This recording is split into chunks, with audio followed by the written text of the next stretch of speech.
Assalamualaikum. Iya, waalaikumsalam. Ini tetanggaku tak pameri. Tetangga. Mak Mary itu jangan orang kaya. Orang yang nggak punya yang dipameri, nggak punya begini maksudnya. Biar luar.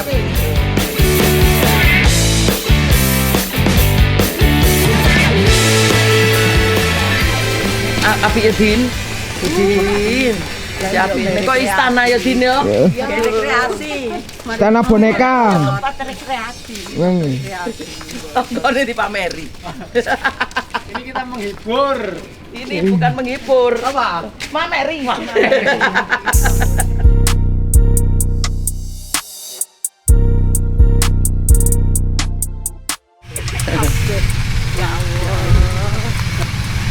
Ini rumputnya sudah tinggi karena ini juga dipupuk. Ini dua iki terus. Sedaya niki. Mulakno jarene Pak Denuri bener. Wong sanding anu kok nek buning kabeh. Lah iya, roh kok enggak Samsul. Aduh ya Allah. Samsul iki tak Ayo wis. depan omah tok ya kono. Iya wis. Wis bangun. Mewan kon di anu. Ya Allah nih. Iki barang. Iya. Ya iya ono jeruk. Ayo wis, pirang jeruk gedang. Jeruk. Masalah nih. Kocik nih. Tidak bening. Napa mbodakan kok tak yo ning sawo ning. Duh, kocik ning. Cik ya. Cik ning, Mbak. Sawo. Pamer begitu. Ya. Allah ning. Iki Kon Srikaya. puting kerajaan temening. Golekku. Ayo kalah anu. Kalah yo. Sukete iki lho, masalah. Sukete di anu pemesannya nih Bu. Dimecek gawe pakane. Subure ning kon niku ning. Kok pinter dijak rene rene. Iya, Lah iya ngira ayo Din. Ayo Mbah. 350 wit duren. Ya Allah. Lah iki Mbah. Sing tanah sing teko kono mang lha iku wong-wong lho iki terus iku. Sawoning. Oh iki. Gak entek-entek. Atur pete wakeh aku. Waduh lek wis dosong. Lho, Meledak pete kembali koyo. oh nek kono petene wakeh sing kono yo an. Pager tak pager pete. Oh, pete kan? Ya Allah, duren pete. Lho iki petene wis opo? Wis Oh wis. Senengane bojomu. Rene nggih penuwa. Oh nggih. Arak-arak koyo. Yo bener Pak Denuri. Tak arak-arak. Jenenge duren montong. Musang. Oh. Dudu lek montong ini Pak Nukas. Iya, Musang. Musang king raja.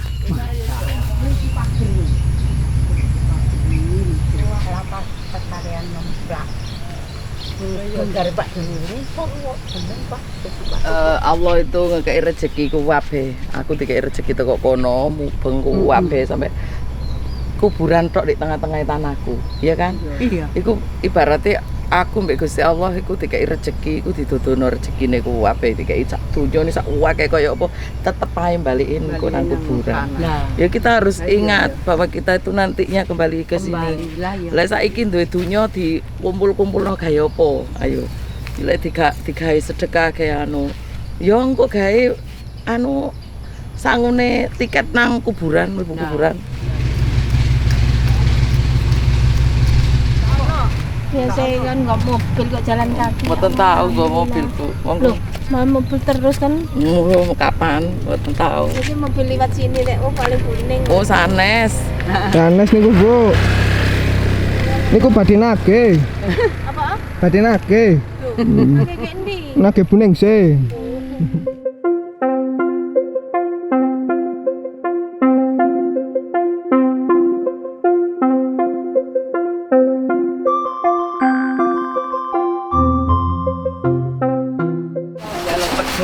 Apa jaluk bebek? Ya enggak lah. Apa jaluk ndok?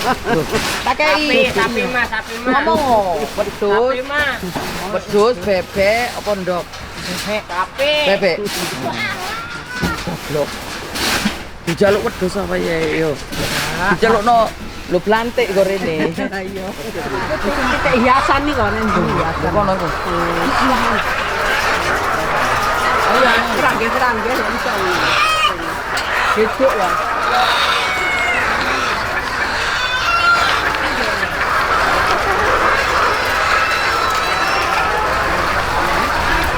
Oke. kita dapat peninjauan dari Menteri Kesehatan dan Menteri Permendelian. Menteri Peternakan. Menteri Kesehatan golek bayem gawe awake ben sehat. Menteri Kebingungan, nah iki delok bebek PT anake akeh. Ini bilang ya.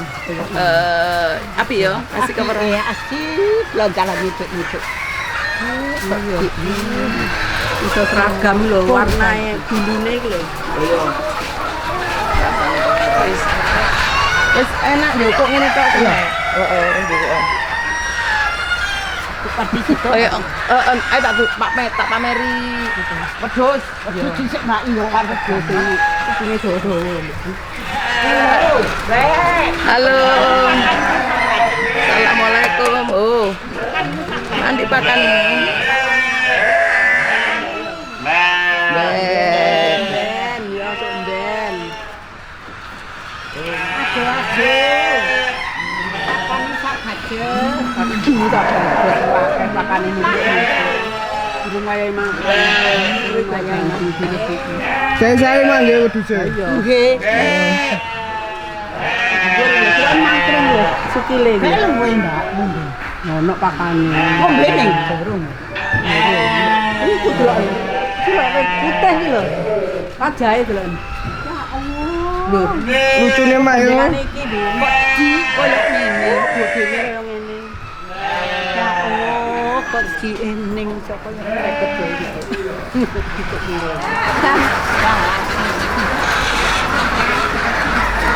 Ayo mak lomba nangkap bebek mak.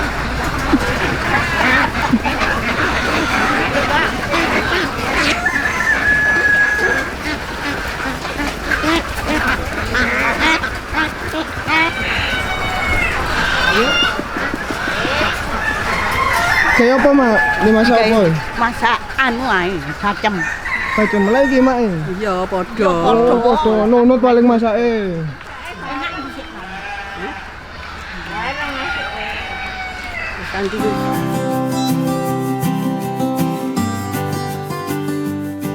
Mudah-mudahan nggak salah ceritaku. Mudah-mudahan untuk pembelajaran untuk semuanya. Orang itu hati-hati, orang itu siapapun bila perjanjian dengan setan itu awalnya sih coba-coba, awalnya sih bisa jadi orang itu sakit hati, awalnya sih orang itu bisa karena dendam, banyak disakiti orang, banyak dihina orang, mungkin banyak direndahkan orang, bahkan banyak difitnah, itu dikhianati, itu yang menjadi orang itu. Jadi dukun santet itu bukan melulu ingin langsung punya ilmu yang begitunya, itu ada sebabnya juga. Sebabnya bisa jadi dia itu dulu disakitin, terus dikhianati, dihina, selalu dilecehkan orang, selalu direndahkan orang, begitu-begitu. Akhirnya dia ngambil pintas seperti itu. Terus orang itu sudah dikuasai setan, iblis. Itu kalau orang sudah dikuasai, nah itu mau kembali balik lagi, balik kanan. Loh, bawa bebek. Laku ae, gak njuk ndok 10-10. Enggak apa-apa. Gak mlebu rono iku delok nduk apik. Rono, delok munggah mlebu rono. Ayo. Kono. Boleh itu pamer. Aku mameri tapi ngasih bebek. Bebek. Biar buka.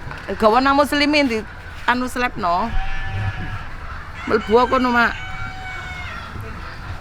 Terus bisa jadi orang itu begitu, bisa jadi masih usia muda-muda dibujuk, nanti kalau punya ini gini bisa jadi begitu. Nanti kalau orang itu sudah mulai mempelajari ngilmu itu, sudah dikuasai setan iblis, nah mau berpaling lagi ke jalan Allah itu sulit. Kenapa sulit? Wis meneng kali ya. Sulit. Kenapa sulit? Ya mana bisa iblis moro-moro begitu saja orang itu langsung orang itu mau tobat, gak mungkin. Satu, duanya orang yang belajar begitu dia tidak sadarnya. Jadi jangan dikira setan itu nanti menguasai setan ini sudah tak kuasai, ini sudah, jangan dikira itu menguasai. Memang setan itu juga memang sengaja biar dikuasai. Jadi pertamanya ya seakan-akan setan nggak mau aku aku pokoknya wis begitulah omongannya. Nah di segi itu ya gak bakalan. Setan itu memang benar-benar itu enggak bohong, palsu. Dia pura-pura begitu, seakan-akan itu manusia itu mengalahkan mereka. Padahal DE itu nanti malah justru manusia yang melakukan itu malah dikuasai oleh mereka. Dia bisa menguasai alam, dia menguasai semua manusia lewat orang itu. Kenapa? Nanti gaya terus setan itu. Yang pertama narik ya apa caranya orang itu mengabdi, setan itu mengabdi sama orang itu, pura-pura setan kalah.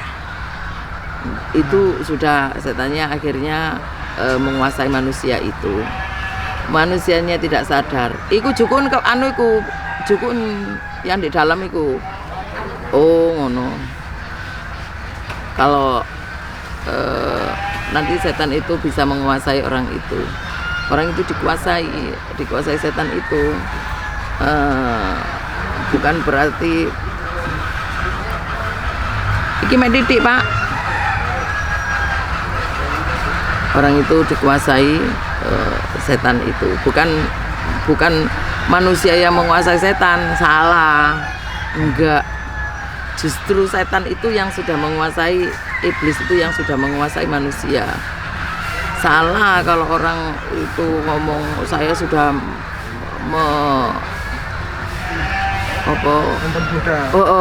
orang setan ini sudah tunduk sama aku. Salah. Justru menungsone sing tunduk karo setane. Ya setane pura-pura ngono iku. Ben tujuannya apa? Ya ben memperbudak manusia biar gampang. Tuh, jangan dikira memperbudak setan itu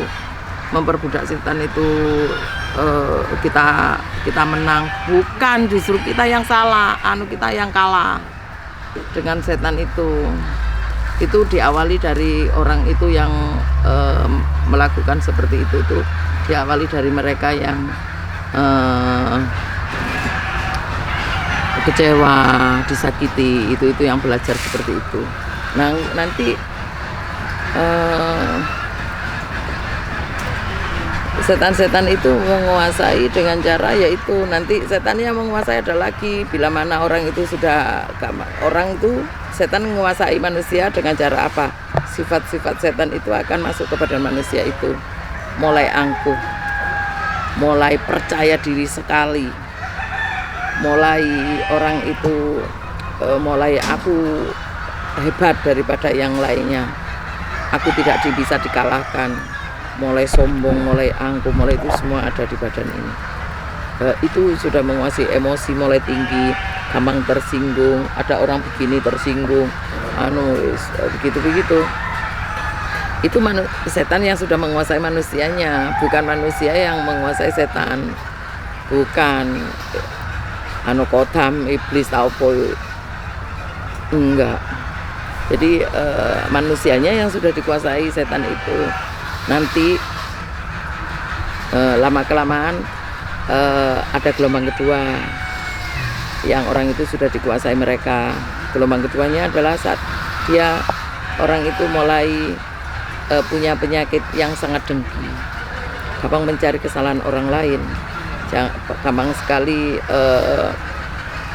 ada orang begini, awas ya, hidup enak, awas ya, sudah mulai begitu.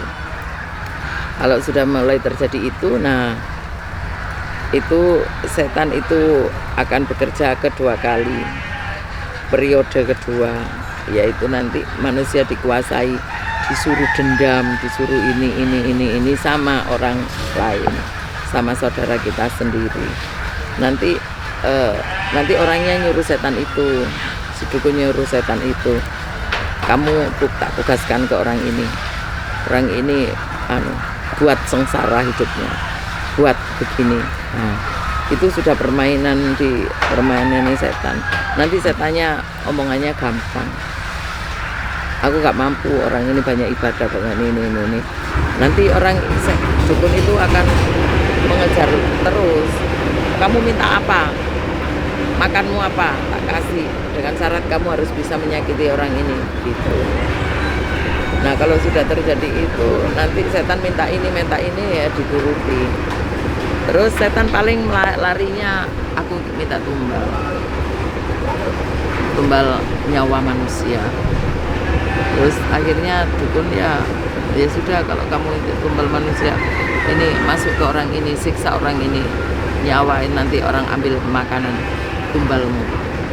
Setan akan giat untuk menyakiti orang itu, setan akan giat sekali menghasut orang itu. Setan itu dia menjadi 1000 setan, jadi dia punya pasukan yang sangat banyak untuk masuk ke badan seseorang yang untuk disihir.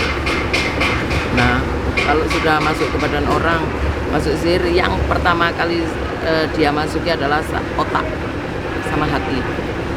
Otak, hati. Yang paling pertama kali dimasuki adalah mata. Jadi mata itu mulai ngantuk, lelap, itu pekerjaan mereka, pekerjaan setan. Orang itu biar gampang ngantuk, males begini, karena setan yang menyerupai asap. Asap itu macam-macam bentuknya. Ada asap hitam pekat, ada asap merah, ada asap putih, ada yang asap halus, jadi beda-beda asap macam-macam bentuk. Bekasnya juga beda. Tergantung, iya beda-beda. Nah jadi setan itu bisa menyerupai apapun bentuknya, berbentuk darah, berbentuk nanah, berbentuk paku, berbentuk banyak yang untuk masuk ke badan seseorang itu.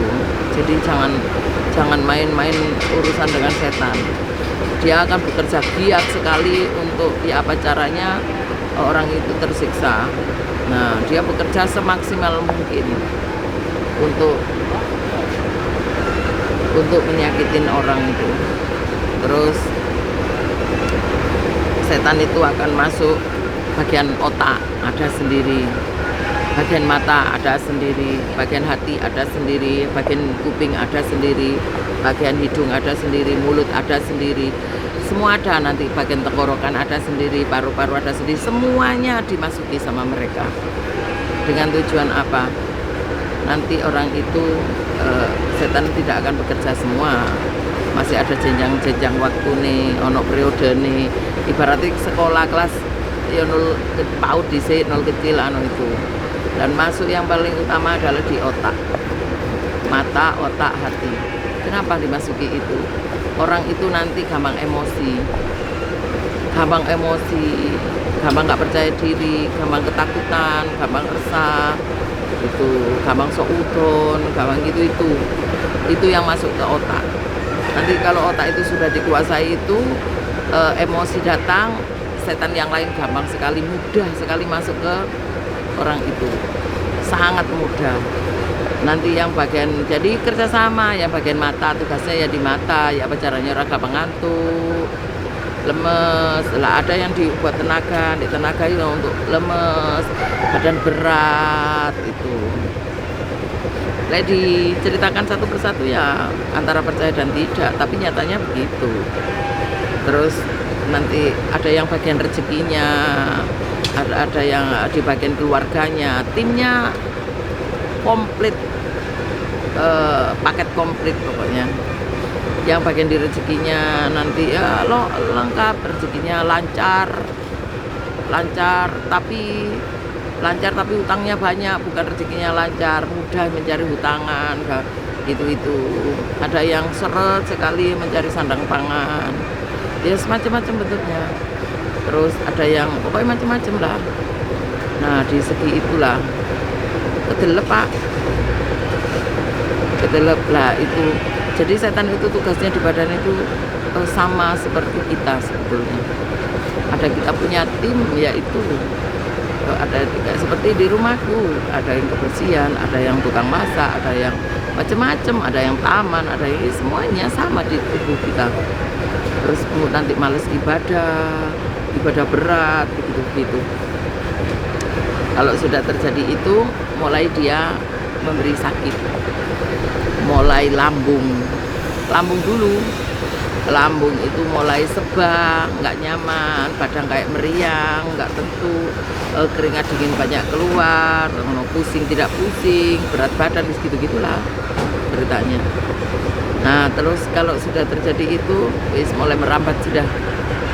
Yang bagian paru-paru pelan-pelan ada, mungkin bagian lendir juga ada, mungkin jadi di jantung bagian diikat-ikat ada. Yang di jantung itu setiap saat dia bisa terjadi deg-degan, gampang teratap, gampang kaget, gampang itu, macam-macam lah. Nah, setan itu akan bekerja di badan seseorang yang diperintah oleh dukun itu. Setan tidak gratis di situ. Dia bekerja tidak gratis. Jadi dia minta upah. Upahnya yaitu satu. Pertama kecil-kecil dulu. Lama-kelamaan semua keluarga jaminannya. Memangnya si dukun bisa omong-omongan sama setan. Dia banyak nipu lah. Enggak, aku gak minta apa-apa. Aku anu. Ya sudah, kamu gak tak kasih anu gitu. Ya jangan, aku tolong dikasih pura-pura begitu. Padahal memang sengaja begitu. Dengan tujuan orang itu malah terbuai di situ. Akhirnya mentang-mentang saya ini seakan-akan aku ini setan sekalah semua sama aku gitu. Akhirnya tak perintah, tak budak, tak begini. Nah padahal setan itu pura-pura begitu, palsu. Terus mana langsung dukun mau tobat, nggak bakalan langsung mau tobat.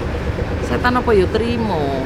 Masalahnya dia kan kemarin diperintah, di ini merasa menang, merasa dibak perang. Kok tahu-taunya langsung moro-moro tobat, dia nggak mungkin lah. Nah letak di situ orang yang sudah apalagi membunuh orang sering kali langsung tobat, kayaknya berat banget ya. Bisa tobat ngomong di mulut tapi hatinya masih ada iri dengki, semua ada di situ karena setan sudah menguasai di saraf otak sama hati.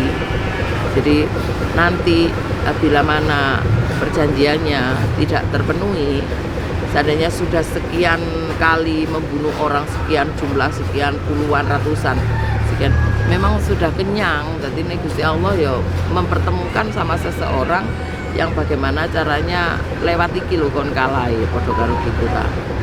Nah, di situ nanti setan itu kan meminta pertanggungjawaban sama itu. Seandainya tak masukkan ke badan kamu nanti harus membunuh orang ini. Nah, setan, aku harus makan bulan iki, tanggal iki, jam iki, orang ini harus mati. Nah, itu sudah dimasuki orang setan itu sudah sekian tahun. Setan juga setia menunggu tahun-tahunan karena dia juga waktunya juga nganu menungso bene puas dengan pekerjaan. Setan biar lebih seneng dengan pekerjaan itu loh gayane setan. Ya wongnya puas, wongnya dukune puas, seneng. Itu orang yang sangat-sangat dikuasai iblis setan. Nah dari situlah nanti setan-setan itu minta upah. Nah aku peranku yang ke rumah itu orang sakit, orang yang sudah tersiksa sekali karena sihir, yang capek dengan sakit, sudah kemana-mana, sudah biaya sudah habis, harta habis, ingin sembuh. Mana ada orang di santet itu seneng bahagia, nggak ada. Dia kesiksa sekali, dia semuanya tersiksa. Rumah tangga berantakan, anak bisa-bisa durhaka, lengkap di situ. Rezeki sulit cari sulit, orang gampang nggak percaya, omongannya nggak dipercaya orang, dibenci orang di mana-mana, bahkan keluarga orang yang kemarin mencintai akhirnya membenci, macamnya banyak banget. Orang yang kena sihir itu sangat-sangat tersiksa sekali. Saya itu setiap hari nangis ya Allah. Terus aku ada dua. Aku melihat orang yang kena sihir dengan posisi yang sangat sakit, tersiksa sekian tahun, sekian bulan, sekian itu. Dia menderita sakit seperti itu. Terus aku nangis di situ. Terus aku nangis lagi, aku membagikan rezeki yang dari orang-orang itu ke janda-janda tua. Janda-janda tua diberi sehat. Mak-mak itu diberi sehat, tapi diberi banyak kekurangan. Yang serba cukup untuk dimakan, serba itu pun macam-macam bentuknya. Ada yang cari barang bekas, ada yang macam-macam.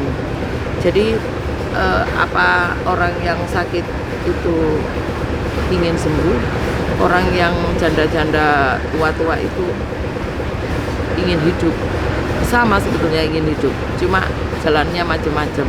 Itulah kuasanya Allah. Jadi kita harus banyak-banyak bersyukur. Itu satu ya. Terus nanti setan itu setelah menguasai manusia itu menyakiti, ternyata ketemu aku, berobat ke tempatku. Bukan aku sebetulnya mengikat sukmanya dukun. Dukun nggak sadar, setan yang memberi umpan. Aku minta mukjizatnya Al-Fatihah. Aku minta barokahnya Al-Fatihah pada Allah, agar orang-orang yang terdolimi dan orang yang dolimi itu minta pengadilannya. Aku minta pengadilan pada Allah. Allah mengabulkan seperti itu untuk mukjizat Al-Fatihah karo barokahnya Al-Fatihah. Nah, di situ akhirnya terikatlah si dukun iku sing ngempakno ya setan iku. Kok enak-enak ya aku disiksa karo ningsi. Lah dukune enak-enakan. Ditarik lah. Sukmo kan goib juga.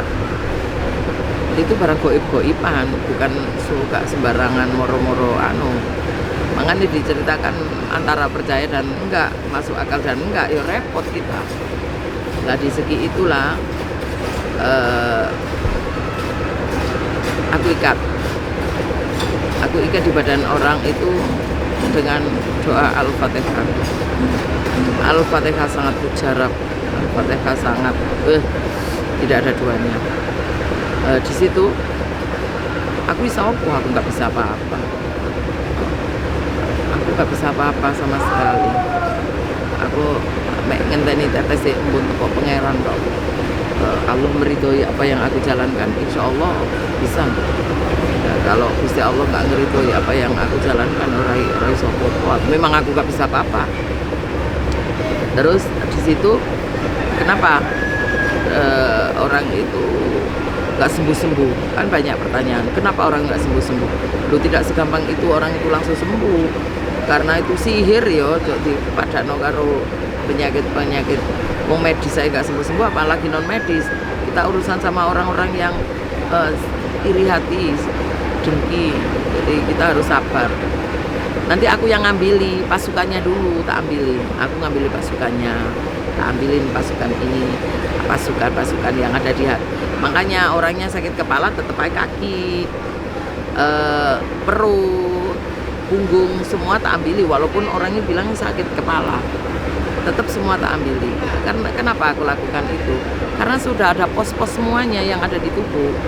Jadi aku ambil semua. Ibaratnya aku ini Pak, karyaanku kan banyak.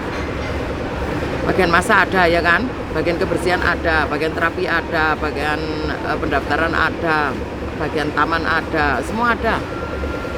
Terus kalau di antara mereka aku kuat, aku bisa semuanya, aku lakukan semuanya bisa, karena aku dibantu mereka semua, termasuk kamu. aku juga tidak bisa meremehkan kalian, merendahkan kalian. Tambah kita bersyukur sekali dengan bantuan ini, dengan adanya bantuan kayak Umar, kayak Prima, kayak Pak Ano, semuanya dengan bantuan mereka kamu, itu aku kuat. Seandainya aku bisa, tapi aku nggak ada bantuan dari semuanya, nggak bisa apa-apa ta.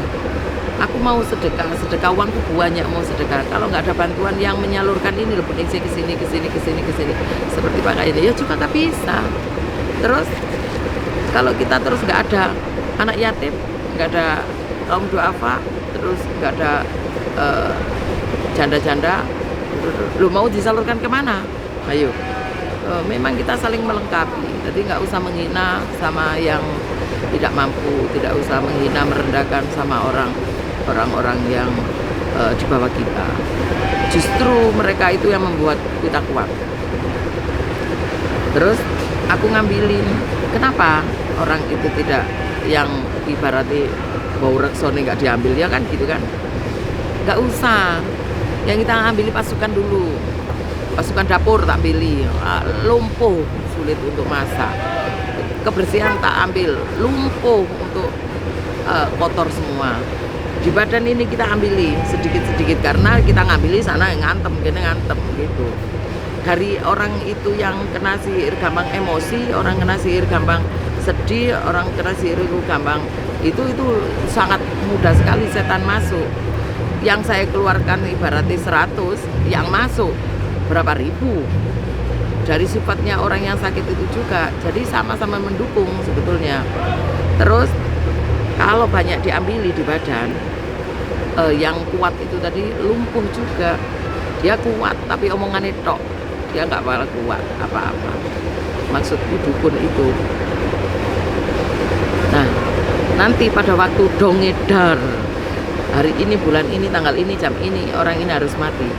Ternyata nggak mati karena lumpuh.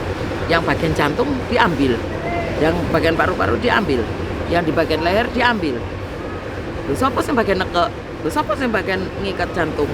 Lho sapa sing anu paru-paru? Nah, nggak ada. Masa dikerjakan sendiri? Kan nggak mungkin juga. Nah, disitulah setelah dia waktunya makan, tidak dikasih makan, lepas dari perjanjian itu, yang beradak setane. Dia membuh anak bojomu, anak keturunanmu sing tak sikap. Ya wis begitulah ceritanya. Nah, itu. Jadi jangan main-main dengan setan. Tidak semudah pula perjanjiannya langsung batal. Oh, nggak iso. Nggak bisa. Baru nanti terus itu nanti waktunya dipersingkat lagi, bukan tambah diperpanjang sampai setan. Yang biasanya 5 tahun, 3 tahun mendapatkan tumbal, sudah pertama kali langsung untuk keluarganya, emosi tinggi, emosi tinggi setan. Membabi buta sudah. Membabi buta kenapa? Orang itu yang disakiti nggak mati-mati, aku siksa terus-terusan, dia kesakitan. Sakit hatinya, setan itu sakit karena disiksa juga. Larinya ya orang dukun itu juga, apalagi dukunnya main lagi. Sikat menekon. Loh, ya bisa-bisa kembali lagi. Setan itu yang mengembalikan lagi kepada orang yang ngirim. Lah lek wis ngono, terus bagaimana? Tidak putus di situ saja. Nanti selesai orang itu mati, dukun mati, tidak stop begitu saja. Nanti ada gelombang kedua. Anak keturunan walaupun tidak tahu apa-apa. Sing ibaratnya keturunan 7 turunan itu kan belum jadi apa-apa. 7 keturunan itu belum jadi apa-apa. Isi urung tadi banyu. Isi urung tadi air gitu kan. Si belum tahu tahun berapa. Nah, ada macam banyak hal di situ. Ingat ya, banyak yang ibaratnya hidupnya sengsara. Ada yang dibuat rumah tangganya berantakan. Ada yang dibuat hidupnya kacau, cari sandang pangan sulit. ada yang selalu ditipu orang, ada yang selalu menangis kesusahan. Ada itu melulu itulah pekerjaan dulunya nenek moyangnya. Jadi bukan melulu orang itu dibunuh, tidak juga. 7 keturunan belum orang tidak juga harus dibunuh, tidak juga. Disiksa sama setan itu, rezeki dimungserkan, hidup dibuat sengsara. Setan lah yang membuat. Itu tadi setan itu. Jadi jangan dikira setan ini langsung berdiam diri. Bu, hidup saya itu sudah usaha begini tapi hancur terus. Nah itulah pekerjaan setan itu. Jadi jangan dikira hidup langsung makanya banyak di rumah sakit aku tuh cuma nggak ngomong aja, Pak, selang apa Pak cepet. Oh itu jadi di segi banyak di rumah itu saya Bu, hidup saya sengsara begini aku diam aja, ditutup orang, sudah panjang lebar. Kalau aku cerita dulu ada begini, apalagi dari pesugihan keluarganya lah, wis tambah ribet itu ya. Jadi jangan dikira perjanjian dengan setan itu putus begitu saja. Dia nggak mau tahu juga yang karena sudah dikuasai iblis. Nggak mau tahu dengan anak cucuku besok, yang penting sekarang. Itu karena orang yang sudah dikuasai. Kalau nggak dikuasai nggak seperti itu. Orang mau tobat juga sulit. Cek enak-enak moro-moro tobat. Lah terus itulah mudah-mudahan kita semua jangan mengenal dukun ya. Saya dulu sering sekali mendukung seuring kali. Menarik ya caranya dari suami yang direbut orang, dibuat guna-guna, dibuat itu, saya berusaha sekali untuk keluarga kembali. Sudah saya lakukan apapun bentuknya, tidak menolong. Saya pembisnis dulu, catering iya, kafe iya, pedagang iya. Saya lakukan sudah banyak hal yang aku lakukan untuk memang aku orangnya sangat-sangat suka sekali dengan kesibukan. Di kehancuran itu banyak sekali aku dihancurkan orang. Cateringku ya apa caranya berbau, cateringku ada belatung, itu sudah sering aku dapat. Lariku ke dukun, ke kiai, ke dukun, sudah aku lakukan semua. Terus ternyata tidak ada bisa menolong. Yang menolong, yang untuk menolong aku dulu adalah yang diperintah adalah tetaplatnya setan, odam. Jadi tidak menolong, tambah kita terbawa. Nanti ada sepi sedikit kita sudah mencari lagi dukun, sepi sedikit kita mencari dukun, itu kita dikuasai oleh setan itu. Jadi lepaskan semua itu, kembali lagi pada Allah. Kita selalu minta sama Allah, insya Allah bisa. Amin. Terus kalau mencari obat, silakan mencari obat yang memang benar-benar itu jauh dari yang namanya kita berbau jin, setan apa yang untuk dimasukkan ke tempat kita usaha dan lain buat. Insya Allah banyak. Jangan terjerumus di perjanjian, dilancar karena setan. Jangan. Kasihan apa yang kita makan juga bukan makanan yang halal, tapi makanan yang berbelatung, makanan bernanah, makanan itu yang membuat kita nanti termakan dari apa yang kita makan, termakan apa yang kita kerjakan. Jadi lepaslah semua itu. Kalau memang banyak sihir di badan atau apa, carilah yang benar-benar mengambil, jangan malah mengisi di tubuh. Jadi jangan jauh-jauh dengan Allah, selalu kita sujud pada Allah, selalu minta pada Allah. Setan sulit untuk bekerja di badan. Kalau kita selalu dekat dengan Allah, insya Allah nanti setan tidak akan kuat tersiksa di badan. Tapi kalau kita jauh dari Allah, jangan tanya, berusul enggak gitu. Jadi contohnya aku aja